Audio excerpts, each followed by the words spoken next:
Yo, yo, yo, what is going on? It is the Crazy Writer right here right now, back with Chapter 5 of my Invader Zim fan fiction. Remember that if you haven't listened to Chapters 1 through 4, they are down in the description for you.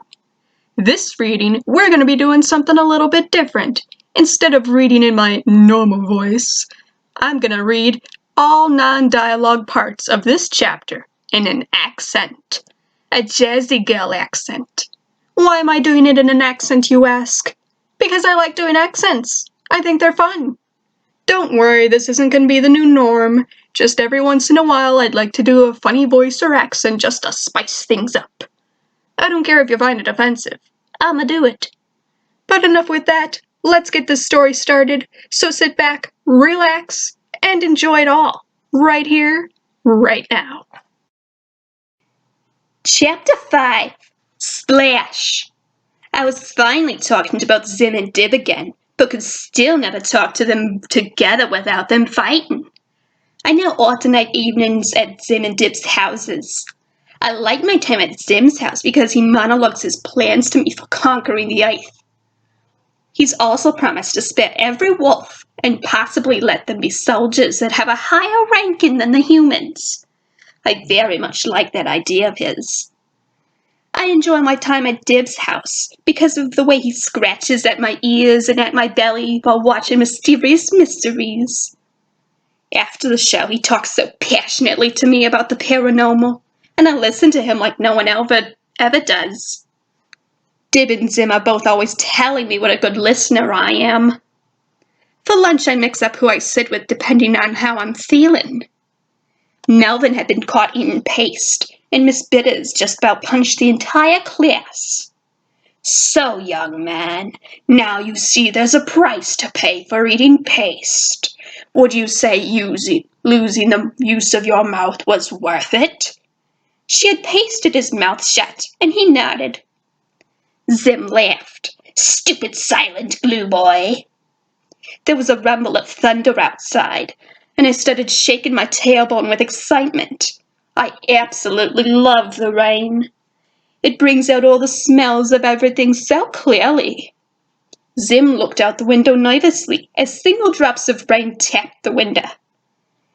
Dib was at his side in a split second. What's wrong, Zim? Don't they have rain on your planet? Of course. Such rain we had. It was delicious. The thunder clapped and the lightning flashed, and Zim looked even more nervous. The bell soon rang, and we all ran outside to enjoy the rain. I was on all fours, prancing through the rain, barking, howling, rolling in the wet grass, getting absolutely soaked. Zim stepped into the rain and started screaming and steaming. He started running about, and I stopped my enjoyment to watch him. Zim ran under a tree where the rain wasn't so strong. I bounded towards him and started licking the rain from his skin. Stop this, you... Zim started to relax. Hey, that feels nice. Continue. When I was finished, Zim looked and saw Gaz walking with an umbrella. He suddenly started running and battle-crying towards her. I thought he was going to steal her umbrella, but instead he lifted her above his head to shield himself from the rain. If you want to keep all your limbs, Zim, you'll put me down. You'll put me down now. The rain quickly stopped and the sun came out. Zim set Gaz down, who went to retrieve her umbrella. While Zim was admiring the ceasing of the rain, I trotted out to his side, and Dib jumped in a puddle in front of Zim that splashed all three of us. Zim started steaming again and rolled around on the ground. I went back to licking at his skin, and he calmed down some more. Oh, I'm sorry, Zim. I meant for that to be a bigger splash, Dib told Zim. Tonight was a Dib night for me, so I followed Dib and Gaz home. Gaz was giving Dib a hard time for splashing us. That was your fate of the world work, jumping in a puddle? You do realize I'm going to have to destroy you now. Dib was too joyous for Gaz's threats. It was worth it. Score 1 for the human race, score nothing for the Zim thingy race. They called Irkens, I told Dib. Doesn't matter. Now that I know water causes him extreme discomfort, I can use this to my advantage. Will you ever stop destroying my best friend? I asked Dib. I thought I was your best friend. When did it become the alien? While Dib was looking at me, Zim snuck up on him and started screaming in his ear. Dib freaked out and fell into a puddle. The alien wasn't the one to fall into a puddle. Zim grinned down at Dib. All right, Zim, you want to play this way? I'll get you back. Maybe not today, maybe not tomorrow, but soon, watery vengeance will be mine. I rolled my eyes. The next day we were all working with paste at the craft table in the back of the room. I was sitting with my back to the front of the class. Zim to my left and Dib to my right. The two were glaring at each other from across the table.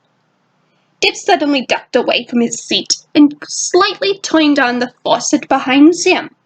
The faucet started dripping away, and Zim was frozen in fear. Every drop made him wince in pain.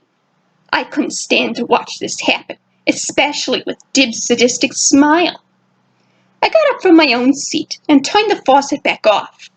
Zim started breathing somewhat normally again, and Dib just crossed his arms in defeat. The bell rang and everyone exited the building. Tonight was a night at Zim's house, so I was on all fours walking beside him. He kept looking frantically around to be sure Dib wasn't about to do anything. We also had to be sure to avoid the large puddles on the sidewalk. Hey, Zim! We looked up to see Dib bouncing a water balloon in his hand. In the blink of an eye, he chucked it at Zim. The balloon didn't burst right away, but instead bounced around Zim and the ground before bursting in Zim's face. I quickly started licking him as Dib approached. How advanced is an alien race that can't handle a little water balloon? I don't even feel good about winning this one. Zim got up off the ground and I sat between the two to keep them from getting any more physical. You win this round, perhaps, but watch your back, Dib. Now that I have access to your water balloon technology, I will annihilate you down to your every last cell. On Monday, we settle this like children. Zim and I went back to Zim's house, but when we got there, he opened one of his entrances to the lab.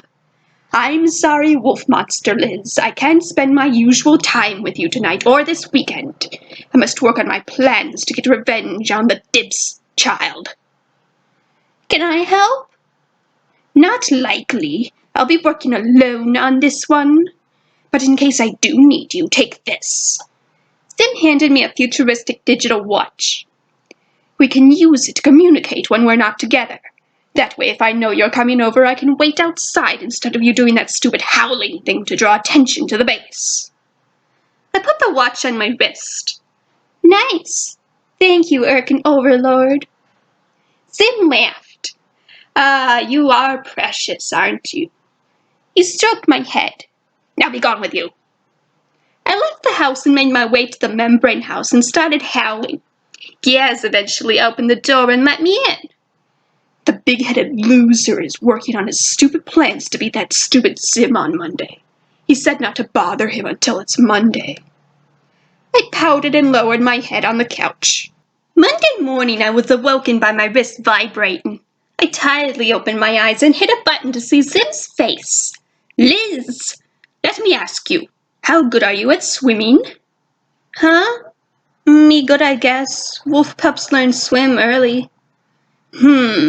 Because my plan to get revenge on the stinky human will involve a great deal of water, but I don't want to put you in that level of danger. To be safe, I want you to come to my ship and watch my plan from afar. What's Zim talking about? You dare question Zim? I'll explain everything later. Just come to the base now. Zim then hung up and I forced myself out of bed. I quickly dressed in my usual grey wolf shirt and black elastic pants and made my way over to Zim's house, where Zim was already waiting outside. Finally! You took forever. I don't have all day, you know. Zim led me into his little Irken ship, and we took off. Not only was it my first time in his little flying machine, but it was my first time in any flying machine. I was looking out the window at how small everything was getting. My stomach churned at the incredible height, but somehow the rest of me knew that I could trust the flyer of this craft. We were up in space where there was a giant red rubbery smiley face. You tell me exact plan now? Of course, my stinky companion. I am going to take every bit of water from the area and use it to fill this giant water balloon. I will then proceed to drop it on the ginormous head of the dip child. Am I not a genius? Well, with water balloon that size, it'd flood whole city. I stared at the water balloon. That's right. Including your base? Yes. Oh, but don't worry. I have bathed myself in paste so that the water no longer burns my skin. Not exactly what meant, but silence, Earthchild. It's time to put the plan into action. A twister of water spiraled towards us and into the water balloon. Sim grinned and put on some metal gloves that he used in the tying of the balloon. He then brought up a screen of the Earth and zoomed in until it showed Dib's terrified face. He labeled Dib as the target. This madness, I stated. I love it. Sim chuckled at my admiration of his work. He then released the water balloon and it dropped towards the Earth. The two of us watched on the screen what was happening on Earth's surface. People scattered and screamed, but it was no use. Dib only stared up in horror at the giant face hurtling towards him. The balloon lingered and then burst on the flagpole, causing everything to be washed away. Sim sat beside me laughing maniacally. I joined in by howling with triumphant joy. There you go, everybody. I hope you enjoyed me reading to you in an accent. If you did, let me know. If you didn't, I don't really care. I think the next time I do an accent will probably be for the Room with a Moose episode, and I'll probably do that in a Canadian accent, so be sure to tune in for that. But I will see you little darlings next time, and remember, keep your crazy.